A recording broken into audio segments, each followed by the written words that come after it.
घने जंगल में इंसान नहीं बल्कि बंदरों का राज चलता था।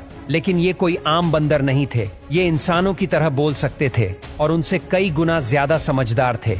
ये बंदर बाज के अंडों को चुराने जा रहे थे। घोंसले में 3 अंडे थे, लेकिन वे नियम से सिर्फ 1 अंडा ही लेते थे, क्योंकि उनका मकसद अंडे को खाना नहीं बल्कि बाज के बच्चों की परवरिश करना था। तीनों बंदर अंडे लेने जा ही रहे थे कि तभी बाज वहां से उड़ जाता है। जैसे ही बाज उड़ता है, तीनों घोंसले के पास पहुंचते हैं और नियम के अनुसार सिर्फ 1 अंडा उठाते हैं। इसके बाद वे दूसरे घोंसले की तरफ बढ़ते हैं, लेकिन रास्ता बहुत खतरनाक होता है। इन तीनों में से सबसे बहादुर बंदर था भोला।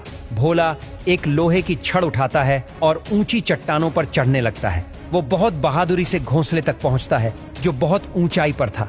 जब भोला अंडा लेने ही वाला होता है, तभी बाज वापस आकर उस पर हमला कर देता है। बाज के हमले से भोला का हाथ छूट जाता है और वो चट्टानों से फिसलते हुए नीचे गिरने लगता है। भोला तेजी से गिर रहा था, लेकिन एक चट्टान से लटक गया और हाथ में अंडा दिखाया। उसके साथी बहुत खुश हो जाते हैं। फिर तीनों घोड़े पर सवार होकर अपने कबीले की तरफ लौटते हैं। भोला का कबीला बहुत सुंदर जगह पर था। वहां बच्चे भोला से मिलने आते हैं और पूछते हैं कि क्या उसे अंडा मिला। भोला उन्हें अंडा दिखाता है और कहता है कि वहां बहुत खतरा था। बच्चे खुश हो जाते हैं। भोला की माँ भी उसे गले लगाकर कहती है कि वो बहुत बहादुर बेटा है। भोला गर्व से मुस्कुराता है। भोला अपने बूढ़े पिता से मिलने जाता है, जो कबीले के सरदार थे। उसके हाथ में इंसानी कपड़ा देखकर पिता पूछते हैं कि ये कहाँ से मिला। भोला बताता है कि जंगल में मिला। इससे साफ था कि इंसान जंगल में दाखिल हो चुके हैं। भोला के पिता कहते हैं कि हमें उस जगह की जांच करनी होगी।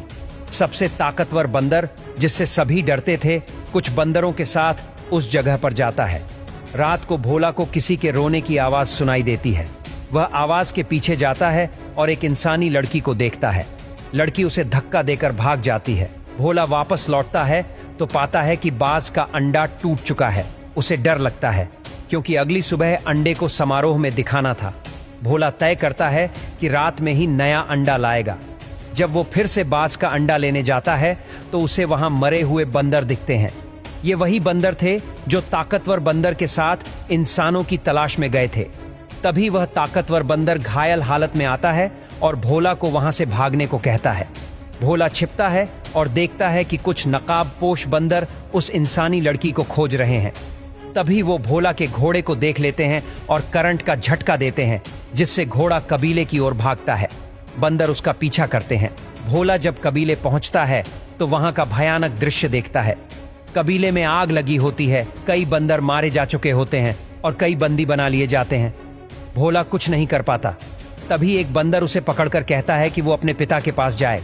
भोला भागता है, लेकिन दुश्मन बंदरों का सरदार उसे देख लेता है। भोला अपने पिता को आजाद करता है। तभी दुश्मन का सरदार वहां आकर भोला के पिता से कहता है कि सर झुकाओ, लेकिन भोला के पिता डंडा उठाकर लड़ते हैं। दुश्मन बंदर भोला के पिता को मार डालता है। भोला गुस्से में लकड़ी से हमला करता है, लेकिन दुश्मन बंदर उसे पकड़ लेता है और करंट का झटका देता है। भोला घायल हो जाता है। उसके पिता आखिरी बार उसे बचाने की कोशिश करते हैं, लेकिन खुद भी मारे जाते हैं। भोला बेहोश हो जाता है। जब होश आता है तो सब कुछ बर्बाद हो चुका होता है। वह अपने पिता को दफनाता है और प्रतिज्ञा करता है कि वह बदला जरूर लेगा। वह कबीले की ओर आखिरी बार देखता है और निकल पड़ता है। जंगल में चलते हुए भोला एक गड्ढे में गिर जाता है और नीचे गिरते ही उसे एक बूढ़ा बंदर साका मिलता है। साका भी दयालु था और उसने भी अपने परिवार को खो दिया था। अब दोनों मिलकर लड़ने की ठान लेते हैं। रात को भोला को वही लड़की फिर दिखाई देती है जो कबीले में छिपी थी। साका बताता है कि अब इंसान पूरी तरह जानवर बन चुके हैं। उनका दिमाग खत्म हो गया है। कुछ देर बाद तीनों मिलते हैं और जंगल में कुछ इंसान देखते हैं जो बंदरों की तरह पानी पी रहे थे। इंसान अब डरपोक और जंगली हो चुके थे।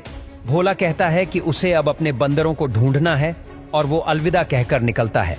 लेकिन तभी आवाज आती है और नकाबपोश बंदर हमला कर देते हैं। इंसान डर कर भागते हैं। नकाबपोश बंदरों का सरदार उस लड़की के पीछे पड़ता है, लेकिन भोला घोड़े पर आता है और लड़की को बचा लेता है।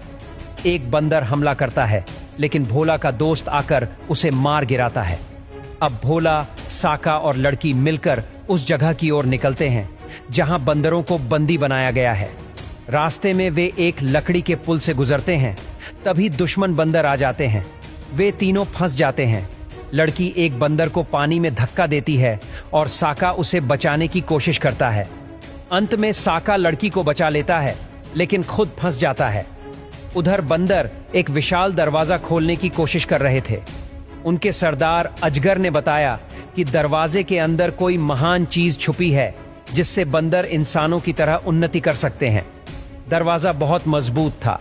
अजगर बिजली के तार से दरवाजे में करंट छोड़ता है, जिससे जंजीरें पिघल जाती हैं, लेकिन दरवाजा नहीं खुलता। वह लड़की से पूछता है कि दरवाजा कैसे खोला जाए।